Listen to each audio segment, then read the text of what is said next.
This is Harm City Daily, your realest source for all the DMV's craziest and most violent local news stories. Thanks for tuning in.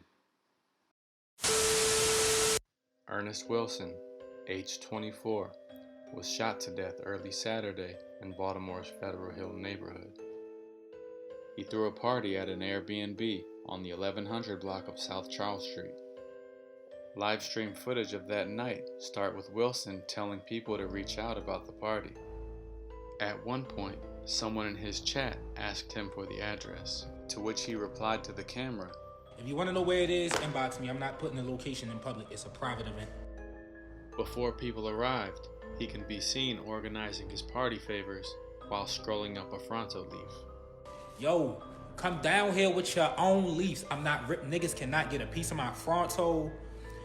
You can't buy a leaf from me, nothing. Hit the gas station, get your shit before you get here. Bitch, no, he can't fucking come. What the fuck? What the fuck? I could see if it was a nigga I knew. She trying to write a nigga I don't fucking know. What the fuck?" Throughout the video, what appears to be a few ounces of designer cannabis, THC concentrates, and a bag of psilocybin mushrooms can be seen.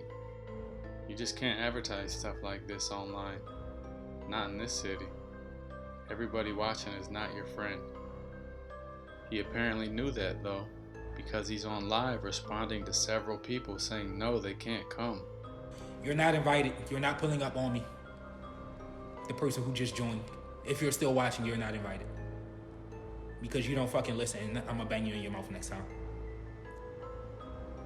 It wasn't my event, so I didn't. This one is, and I will.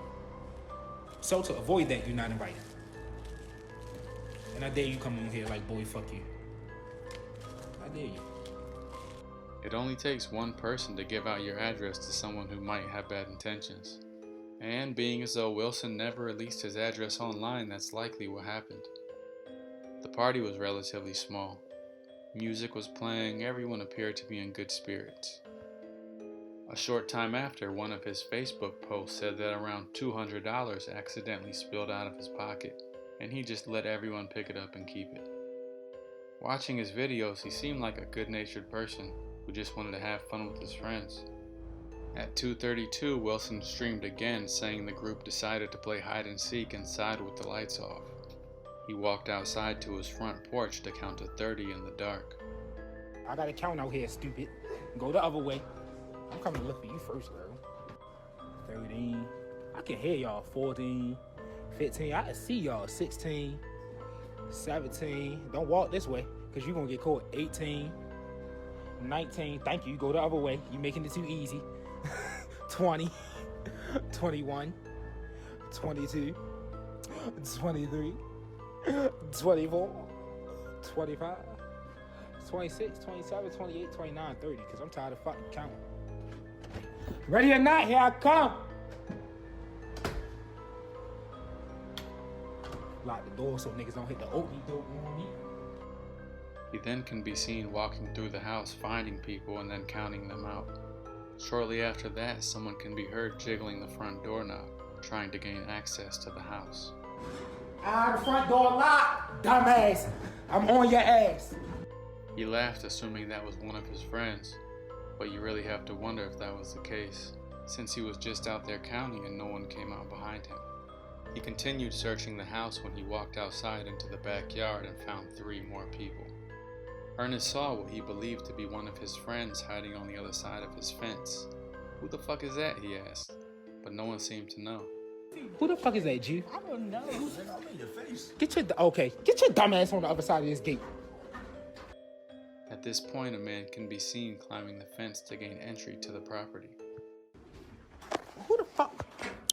Dumbass nigga. This can't be one of my friends. Fuck on the ground.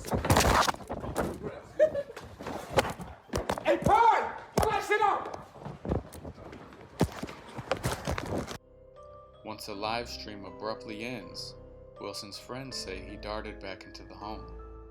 Wilson ran back into the dark house, and the intruder was quickly behind him. Once the intruder caught up with him, he demanded that Wilson give him money. There was a lot of yelling and commotion, "Give me the money, where is it? Give me the money," he kept saying. Wilson refused to comply. Bullets flew, his friend said. The lights were off, it was just pandemonium, recalled Monroe, age 24, who was hiding in the home's upstairs bedroom. No one knew what to do, she continued. Then around 2:44 a.m., detectives found Ernest suffering from multiple gunshot wounds. He was taken to an area hospital where he later died. Police are investigating this incident. This one is courtesy of the Baltimore Sun. Social distancing may be helpful in slowing the spread of a virus, but it doesn't do a thing in terms of gang violence, because 6 feet is still considered a very short range when aiming a handgun. That may be the lesson coming out of Charm City as the pandemic grinds on. Private businesses and schools may be shut down, but the gangbanging is still very much active, and every day people are murdering each other without regard.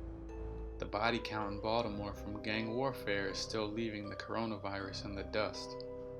Since March 23rd, the city has seen 11 killings in 12 days, with at least 18 more people shot and wounded. Amazingly, following the declared state of emergency, Baltimore didn't record a single murder for 5 straight days. Wow. I'm fairly sure that's a record for the city going back quite a few years.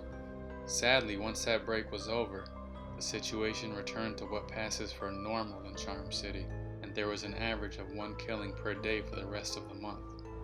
Even with the 5-day break, that still leaves us another year, somewhere in the range of 350 murders. Baltimore Police Commissioner Harrison released a statement after a video shows an on-duty officer being yelled at and surrounded by young men while sitting in his patrol car. Dragging on your dumb ass, boy! Get the fuck out of here! Roll the fuck out! Man, roll the fuck out of here, boy! Roll the fuck out, man! Hey, yo, get the fuck out of here, man! Roll the fuck out! Dragging on your dumb ass! You know you got curfew shit! That shit is dead! We from Baltimore! Hey, yo,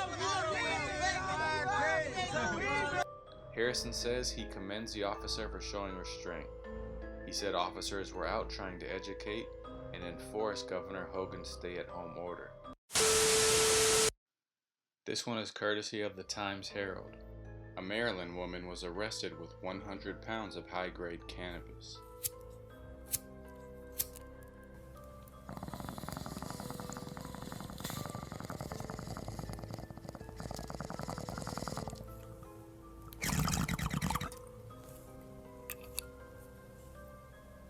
Kayla Messinese, 24, of Edgewater, Maryland, faces felony charges.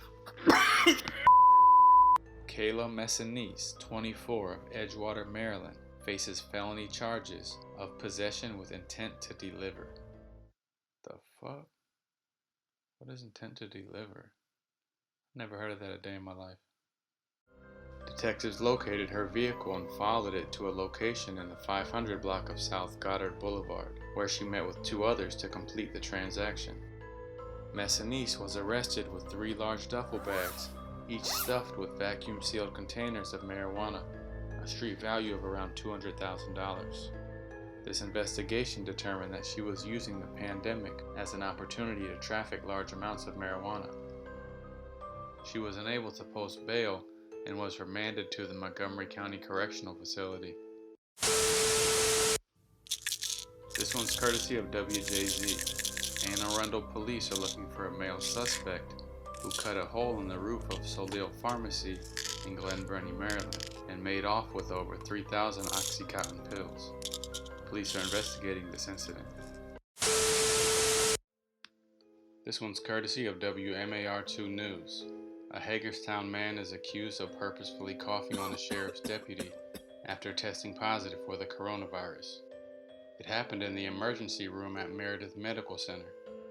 Michael Polani Smith, aged 32, became combative with staff once he was asked to wear a protective bandana.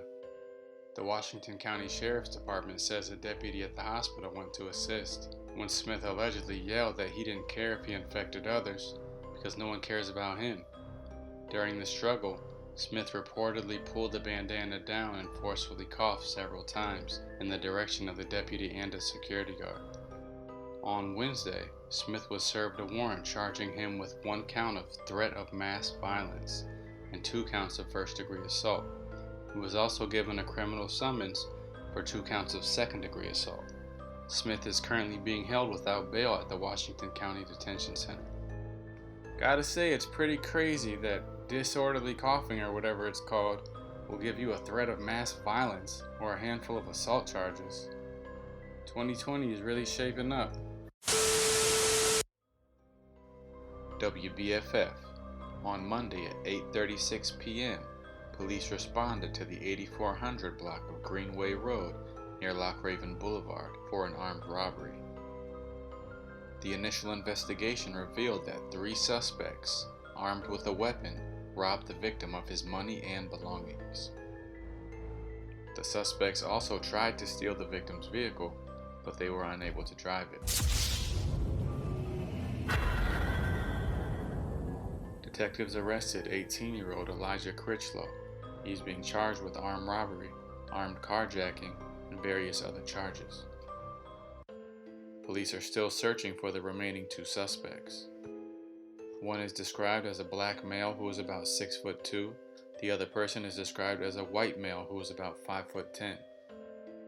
Both are believed to be between 18 and 25 years old and were seen wearing dark-colored clothing. Police are investigating this incident. This is Harm City Daily, signing off. And well, crime may not be getting any better. At least people are respecting Governor Hogan's stay-at-home order. Let me open up this window and get some fresh air. We from Baltimore, bitch! We from Baltimore, bitch! On the